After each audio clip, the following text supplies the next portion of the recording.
نحمده ونستعينه ونستغفره ونؤمن به ونتوكل عليه ونعوذ بالله من شرور أنفسنا ومن سيئات أعمالنا من يهده الله فلا مضل له ومن يضلله فلا هادي له أشهد أن لا إله إلا الله وحده لا شريك له وأشهد أن سيدنا ومولانا وسندنا وشفيعنا محمدا عبده ورسوله اللهم صل على محمد وعلى آل محمد كما صليت على إبراهيم وعلى آل إبراهيم إنك حميد مجيد اللهم بارك على محمد وعلى آل محمد كما باركت على إبراهيم وعلى آل إبراهيم إنك حميد مجيد رب اشرح لي صدري ويسر لي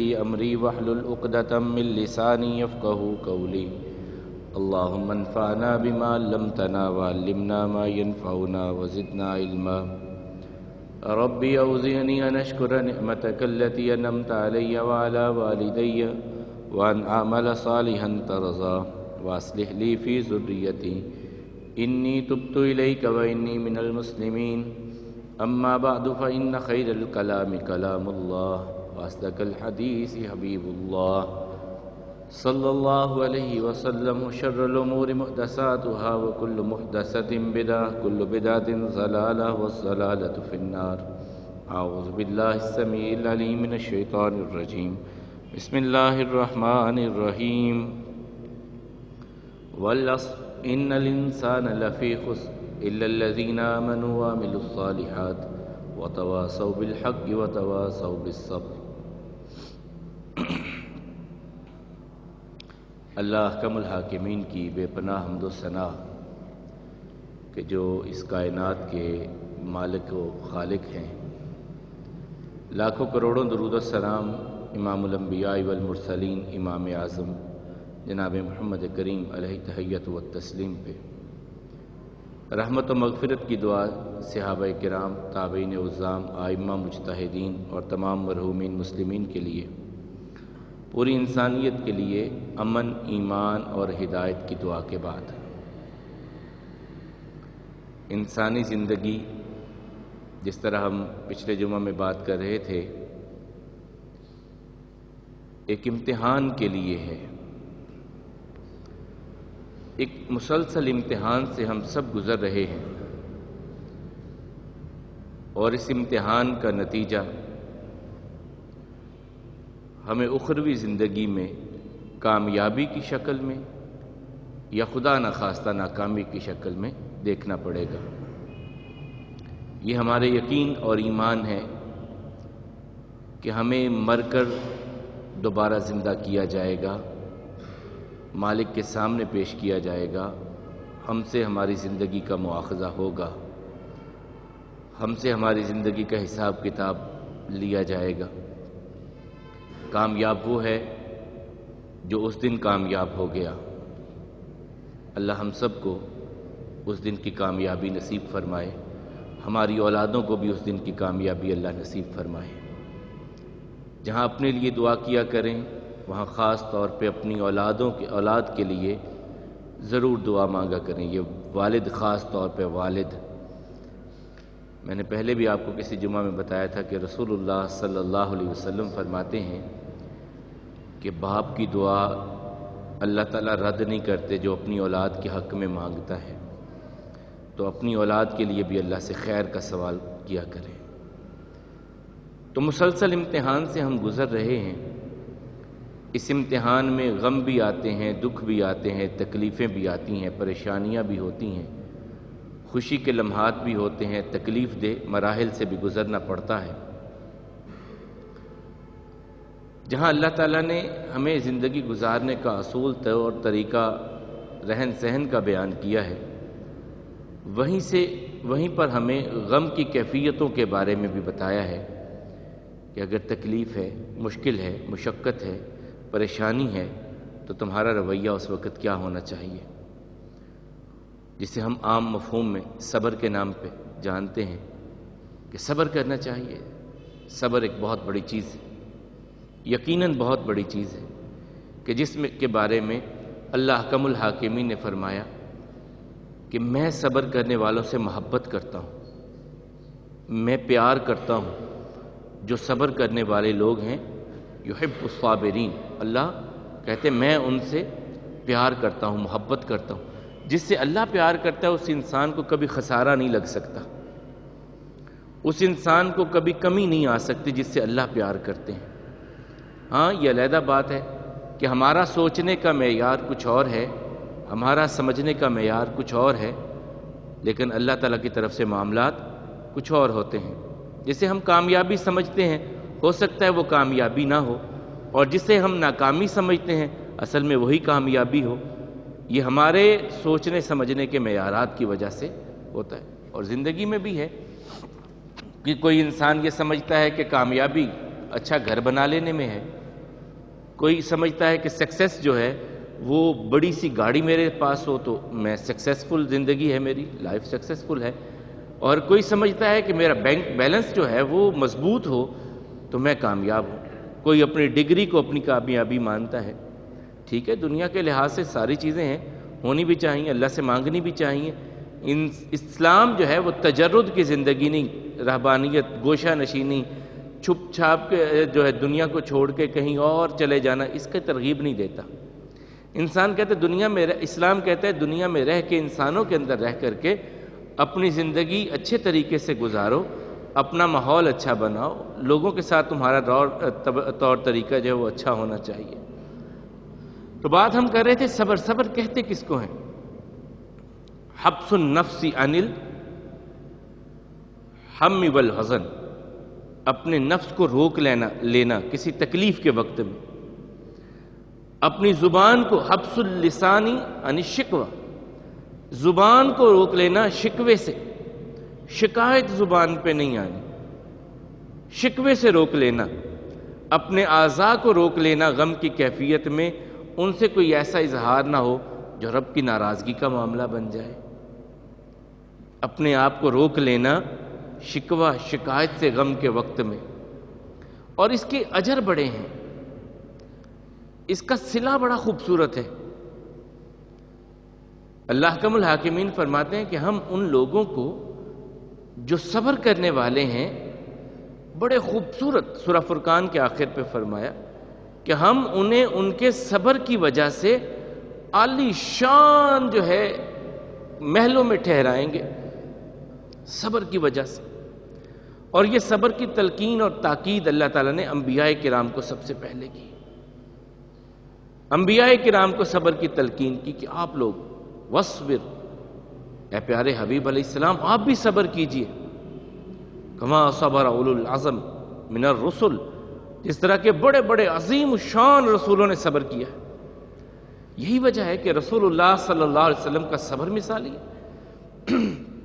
ایک آدمی جو بغیر کسی لالچ کے لوگوں کو صرف اس لیے لوگوں کے بھلائی کے لیے لوگوں کے پاس جاتا ہے، سفر کر کے جاتا ہے کہ یار یہ غلط راستے پہ چل رہے ہیں، انہیں صحیح راستے پہ لے کے آنا ہے میں نے، اور وہ پتھر مارے، اور پتھر مار کے اتنے پتھر ماریں کہ لہو لہان کر دیں، اس وقت بھی زبان پہ یہ آ جائے کہ ہو سکتا ہے اللہ ان کی اولادوں میں سے، ان کی نسلوں میں سے اللہ ایسے بچے پیدا کر دے جو دین والے ہوں، میں ان کے لیے بد دعا نہیں کرتا۔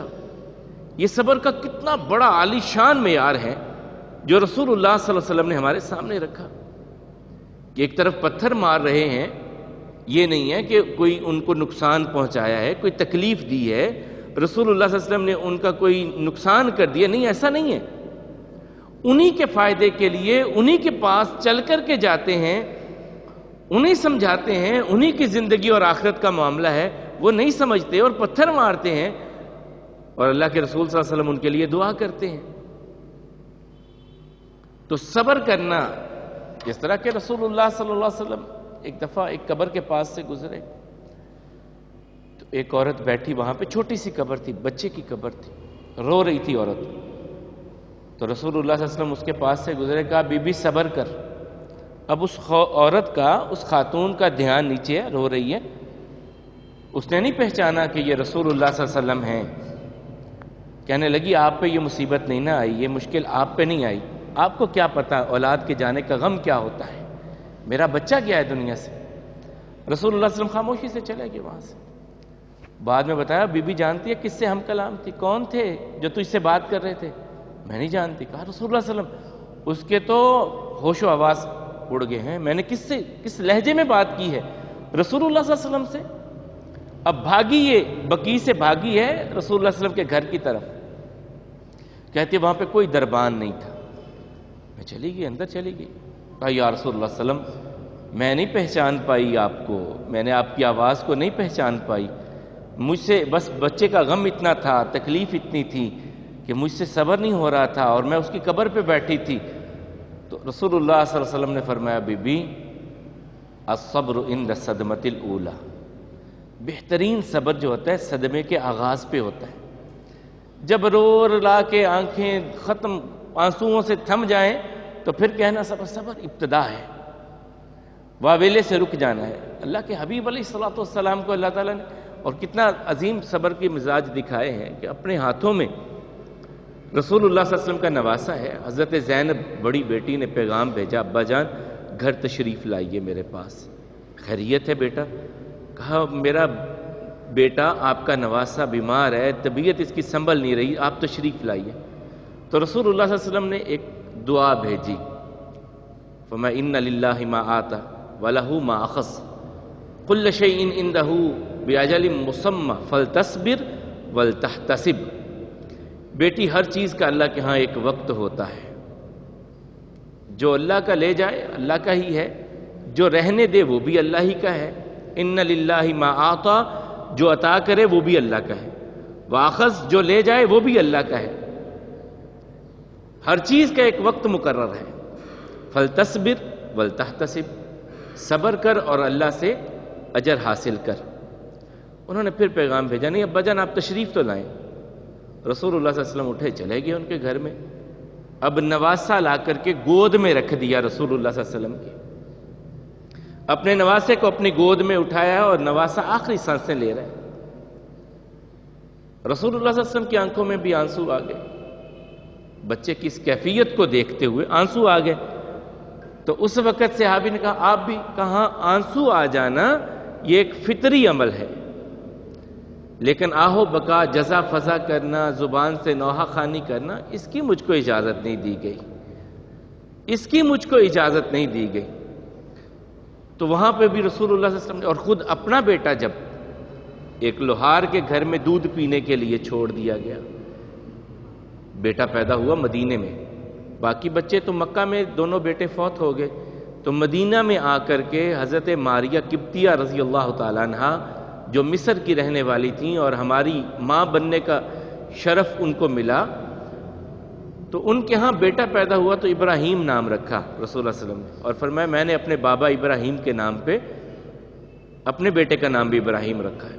ایک لوہار کے گھر میں دودھ پینے کے لیے چھوڑ دیا گیا، تو وہاں بھی بیمار ہو گئے، تو اطلاع ملی رسول اللہ صلی اللہ علیہ وسلم کو، عبد الرحمن ابن عوف رضی اللہ تعالیٰ دوسرے صحابہ موجود تھے، تو چلے گئے رسول اللہ صلی اللہ علیہ وسلم، اپنے ہاتھوں میں بیٹے نے دم دیا ہے، آخری سانسیں رسول اللہ صلی اللہ علیہ وسلم کے ہاتھوں میں بیٹے نے لی ہیں، اور اتنی بات ہی کہی ہے العین تدمع والقلب یحزن وان بفراقک یا ابراہیم لمحزونون، آنکھوں میں آنسو ہیں، دل میں غم ہے، تیری جدائی نے مجھ کو پریشان کیا ہے، لیکن میں اپنی زبان پہ کوئی ایسا جملہ کوئی ایسا فکرہ نہیں لاؤں گا جس سے رب ناراض ہو جائے۔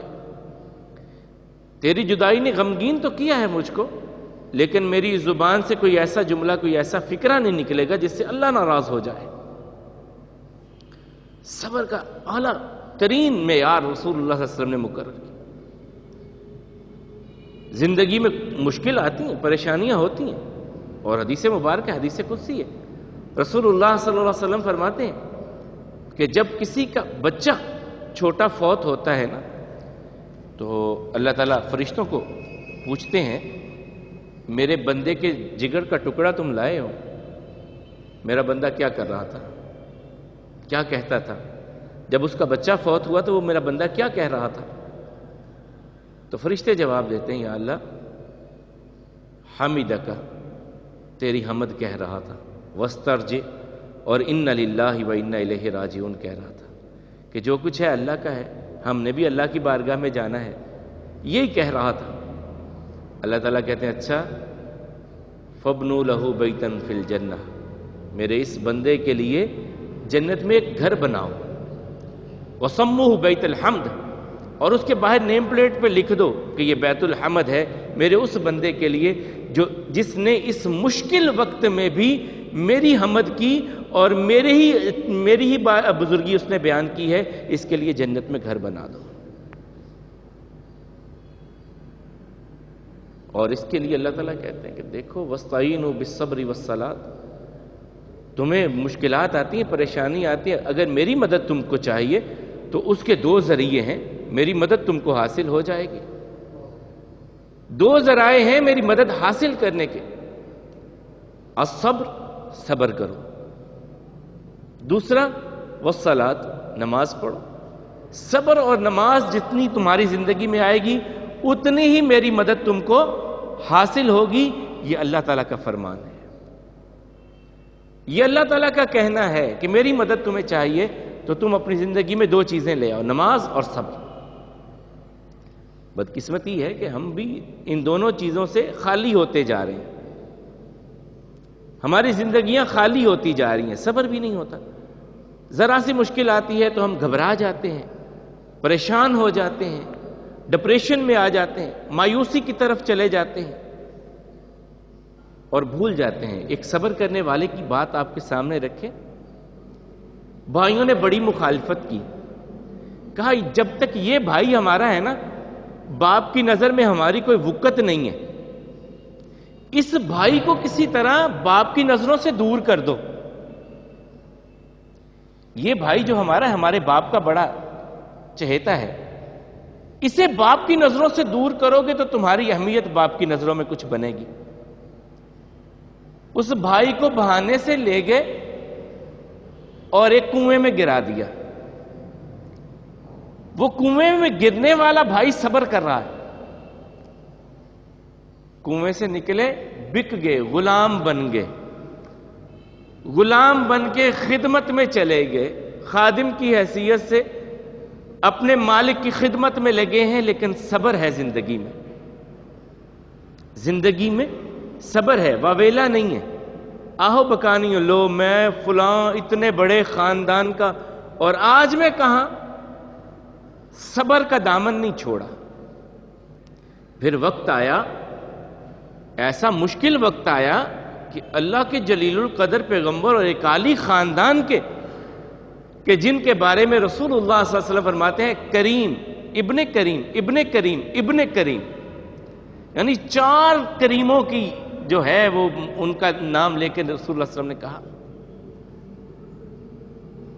یوسف بن یعقوب بن اسحاق بن ابراہیم، کہا کریم ابن کریم ابن کریم۔ صبر کر رہے ہیں، خدمت میں لگے۔ پھر مشکل وقت آ گیا کہ جیل کی سلاخیں، جیل کی قید، اللہ کی رضا کے لیے، یا اللہ جس طرف یہ بی بی مجھ کو بلا رہی ہے اس سے تو بہتر ہے میں قید میں چلا جاؤں، جس گناہ کی طرف یہ عورت مجھ کو دعوت دیتی ہے اس سے بہتر کیا ہے کہ میں قید میں چلا جاؤں۔ قید برداشت کر لی، گناہ کی طرف نہیں گئے، صبر کیا، اور پھر اللہ نے صبر کا صلہ کیسا خوبصورت دیا، کتنا خوبصورت صلہ دیا۔ کوئی سوچ سکتا تھا کہ کنویں میں گرائے جانے والے، غلام بنائے جانے والے، مصر کے بازاروں میں بکنے والے ایک دن مصر کے حکمران بنیں گے؟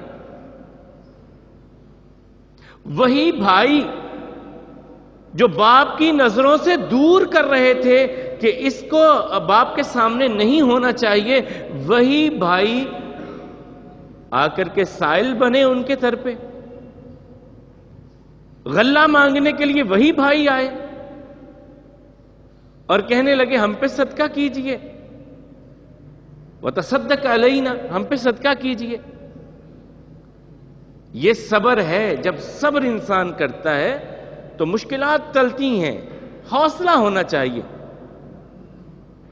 اپنے آپ کو روکنا چاہیے، کسی تکلیف کو، کسی بیماری کو، کسی پریشانی کو اپنے حواس پہ طاری نہ کر لیجئے۔ اپنے حواس پہ ہم طاری کر لیتے ہیں کہ یہ کیا بن گیا ہمارے ساتھ، یہ کیا ہو گیا، یہ کیوں ہم سے چیز چھن گئی، یہ چیز ہمارے پاس کیوں نہیں آئی۔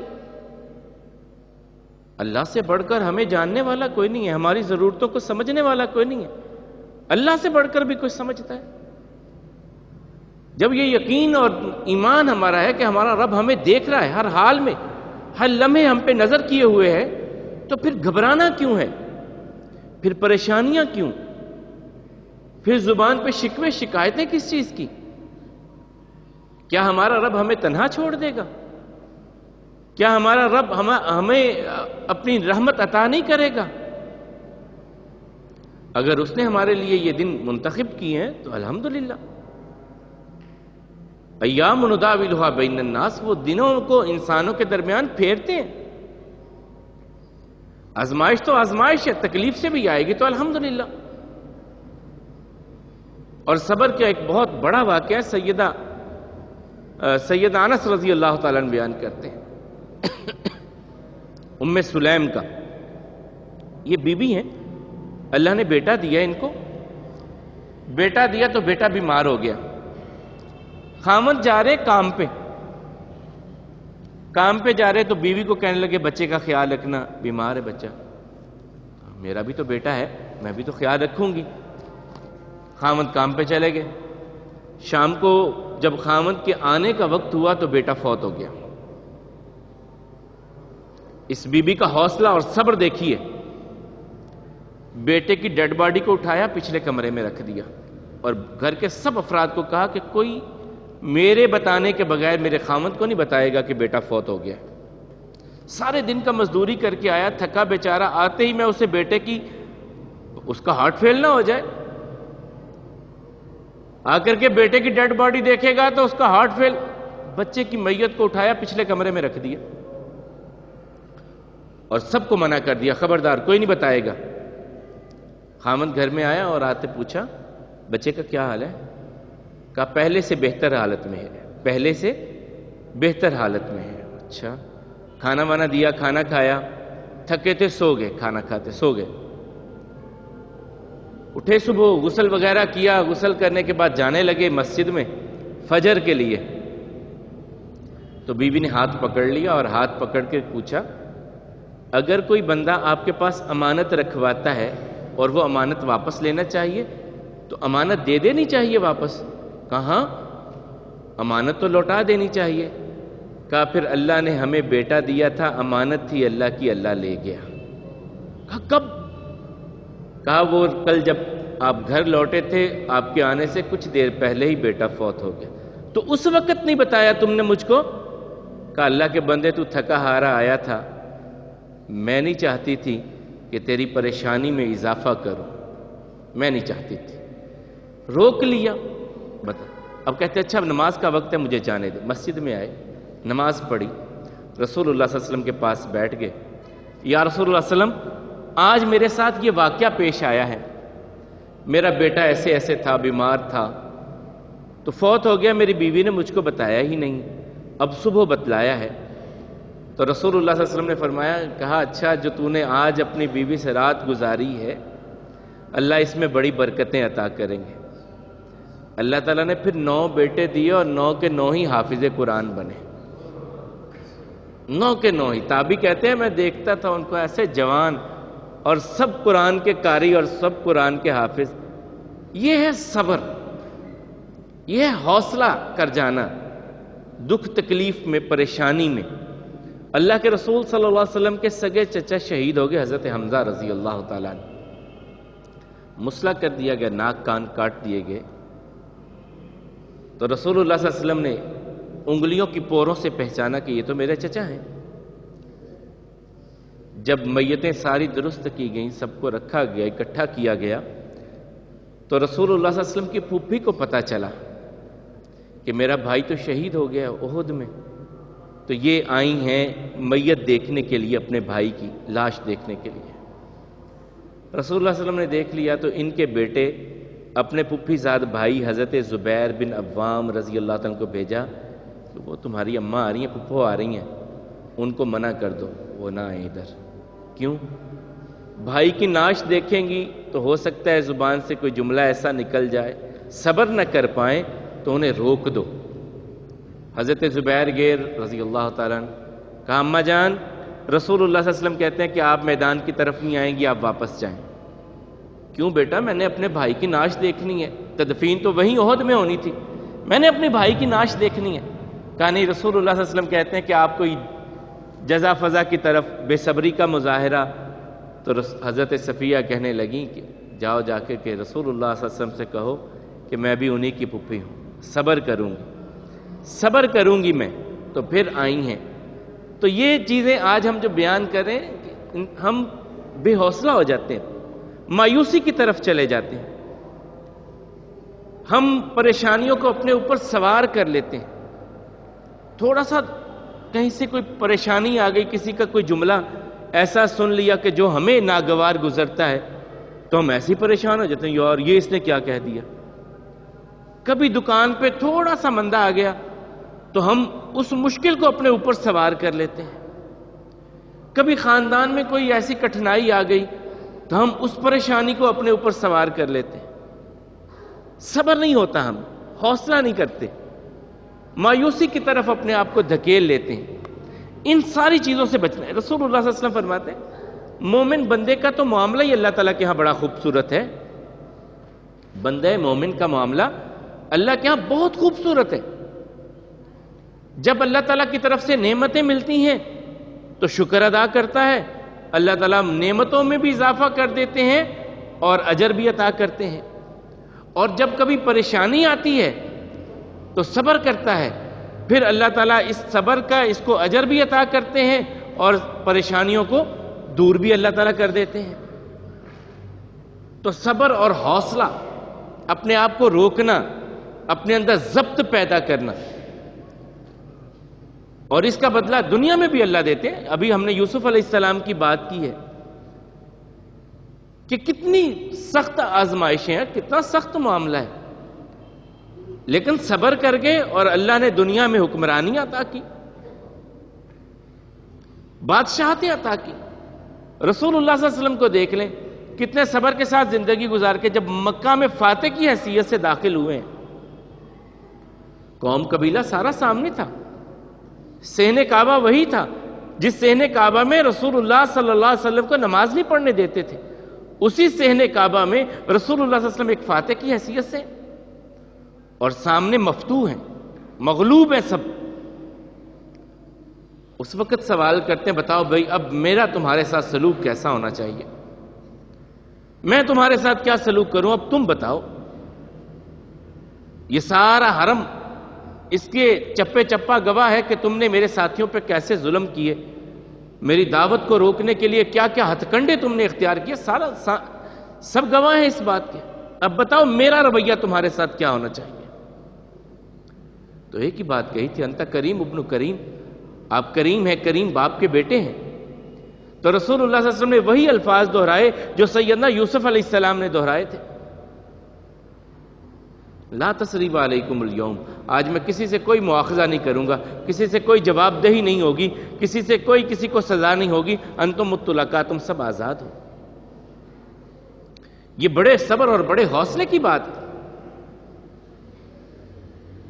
بڑے صبر اور بڑے حوصلے کی۔ ہم نہیں معاف کرتے، ہم تو کوئی ایک سنائے تو ہم 10 نہ جب تک سنا لے تو ہمارا دل ٹھنڈا نہیں ہوتا، کلیجے کو ٹھنڈ نہیں پڑتی۔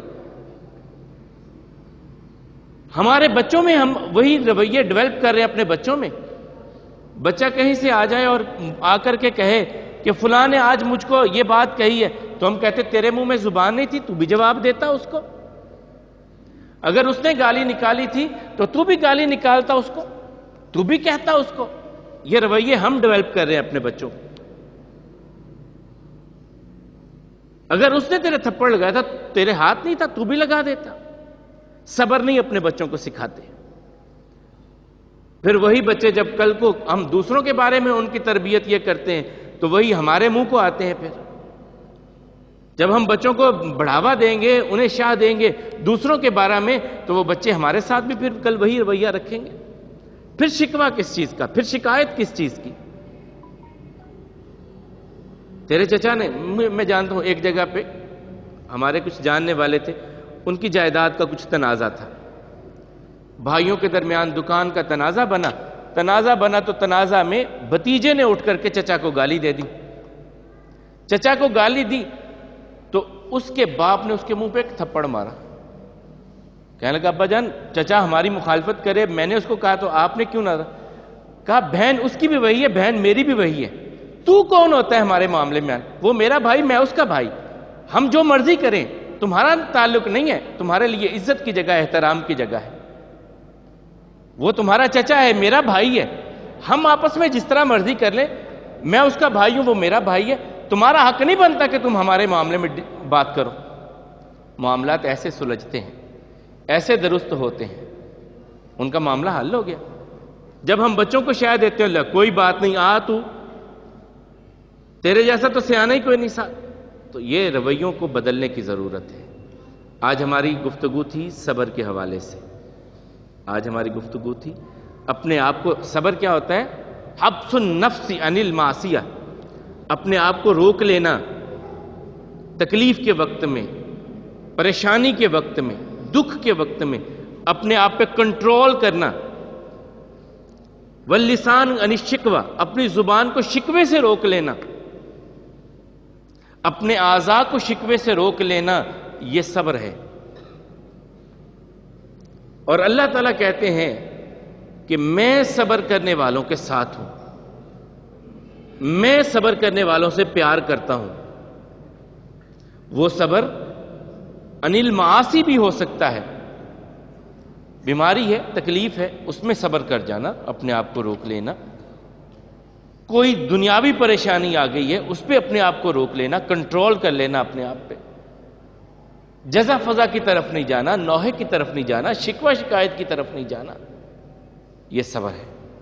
اور اللہ کے رسول صلی اللہ علیہ وسلم فرماتے ہیں کہ اللہ احکم الحاکمین جب کسی بندے کی پسندیدہ چیز اس سے لے لیتے ہیں، پسندیدہ چیز، پسندیدہ آپ کی اولاد بھی ہو سکتی، پسندیدہ آپ کا مال ہو سکتا ہے، پسندیدہ آپ کی گاڑی ہو سکتی ہے، گھر ہو سکتا ہے، کاروبار ہو سکتا ہے، اللہ تعالیٰ آزمائش کرتے ہیں، وہ آپ کی پسندیدہ چیز اللہ تعالیٰ لے لیتے ہیں، اور بندہ وہاں پہ صبر کرتا ہے، وہاں پہ بندہ صبر کرتا ہے، تو رسول اللہ صلی اللہ علیہ وسلم فرماتے ہیں، اللہ تعالیٰ کہتے ہیں اس کا صلہ، اس کی جزا جنت کے سوا کچھ نہیں، اس کی جزا جو ہے، اس کا بدلہ جو ہے، وہ جنت کے سوا کچھ نہیں۔ اور اللہ تعالیٰ نے سورہ بقرہ میں ایک بہت بڑی بات کہی صبر کرنے والوں کے لیے، خوشخبری دے دیں آپ صبر کرنے والوں کو، الذین اذا اصابتہم مصیبہ، جب ان کو کوئی تکلیف پہنچتی ہے، قالوا انا للہ و انا الیہ راجعون، تو یہ کہتے ہیں اللہ کا یہ جو لے گیا اور جو باقی ہے وہ بھی اللہ کا، ہم نے بھی اللہ ہی کی بارگاہ میں لوٹ کے جانا ہے۔ تو اللہ تعالیٰ کہتے ہیں اولئک علیہم صلوات من ربہم، ان پر اللہ کی صلوات ہے، اللہ کا درود ہے ان لوگوں کے لیے، ورحمہ، اور اللہ کی رحمتیں ہیں ان لوگوں کے لیے جو مشکلات میں صبر کر جاتے ہیں۔ اللہ احکم الحاکمین ہم سب کو توفیق عطا فرمائے۔ پریشانیاں، دکھ، غم، تکلیفیں یہ زندگی کا حصہ ہے، کبھی ان تکلیفوں، دکھوں، پریشانیوں کو اپنے اوپر مسلط نہ کر لیجئے، صبر، حوصلے کے ساتھ زندگی کو گزاریے، مایوسی کی طرف نہ جائیے، غم، پریشانی کو اپنے اوپر مسلط کر کے اپنے آپ کو ہلکان نہ کیجیے، اللہ پہ بھروسہ رکھیے، اللہ پہ توکل رکھیے، اللہ پر بھروسہ اور توکل رکھیں گے اور صبر کریں گے اللہ کی رضا کے لیے، اللہ تعالیٰ آپ کی مشکلات کو بھی دور کریں گے، تکلیفوں کو بھی دور کریں گے، اور دنیا میں بھی اللہ اجر عطا کریں گے، اور آخرت کا اجر بھی آپ کے لیے ہوگا۔ اس کی بڑی خوبصورت مثال میں نے آپ کے سامنے سیدنا یوسف علیہ السلام کی رکھی تھی کہ بھائیوں نے چاہا تھا کہ باپ کی نظروں سے دور کر دیں، بھائیوں نے کنویں میں گرایا، بکے بھی، خدمت میں بھی رہے، غلامی کی زندگی بھی گزارنا پڑی کچھ دیر کے لیے، جیل کی سلاخیں بھی تھیں، لیکن صبر کیا اللہ کی رضا کے لیے۔ اللہ نے اسی مصر کا حکمران بنایا جس میں خادم کی حیثیت سے بھی زندگی گزاری تھی اور جیل میں قیدی کی حیثیت سے بھی زندگی گزاری تھی۔ صبر اتنی بڑی چیز ہے، اللہ ہم سب کو توفیق عطا فرمائے۔ مالک و مولا ہم سب کی پریشانیوں کو اپنی رحمت سے دور فرمائے، تنگ دستوں کی تنگ دستی کو اپنے فضل اپنی رحمت سے دور فرمائے، ہم سب کو حلال طیب اور وافر رزق عطا فرمائے، پریشان حال لوگوں کی پریشانیوں کو مالک دور فرمائے۔ مالک و مولا بے اولادوں کو نیک صالح اولاد عطا فرمائے، جن کی اولاد ہے والدین کی آنکھوں کی ٹھنڈک بنائے، جو اولاد کی نعمت سے محروم ہے اللہ ان کی جھولیوں کو بھی بارونق کر دے، اللہ انہیں بھی اولاد کا میٹھا میوہ نصیب فرمائے، ان کو بھی یہ نعمت عطا فرمائے۔ جتنے مسلمان بیمار ہیں ان کے امراض روحانی یا جسمانی ہیں، اللہ کا الحاکمین ان سب کو شفائے کامل عاجل نصیب فرمائے، ان کی بیماریوں کو ان کے گناہوں کا کفارہ بنائے۔ مالک و مولا ہم سب سے راضی ہو جائیں، اپنی رضا و رحمت والی زندگی ہم سب کو گزارنے کی توفیق عطا فرمائیں۔ اللہ کا الحاکمین ہمیں بھی اور ہماری اولادوں کو بھی جنت کے راستے پہ چلنے کی توفیق عطا فرمائیں، جہنم کے راستے سے ہم کو بھی ہماری اولادوں کو بھی اللہ کا الحاکمین اپنی حفاظت عطا فرمائیں، اپنی پناہ عطا فرمائیں۔ مالک و مولا ہمارے دوست، ہمارے احباب، عزیز و اقارب، والدین جو بھی اس دنیا کو چھوڑ کے آپ کی بارگاہ میں جا چکے ہیں، اے اللہ ان کی مغفرت فرمائیے، ان کی اگلی منزلیں آسان کر دیجئے، ان سب کی قبروں کو جنت کا باغیچہ بنائیے، اور ہم جو یہاں موجود ہیں ہمیں امن، ایمان اور سکون والی زندگی نصیب فرمائیے۔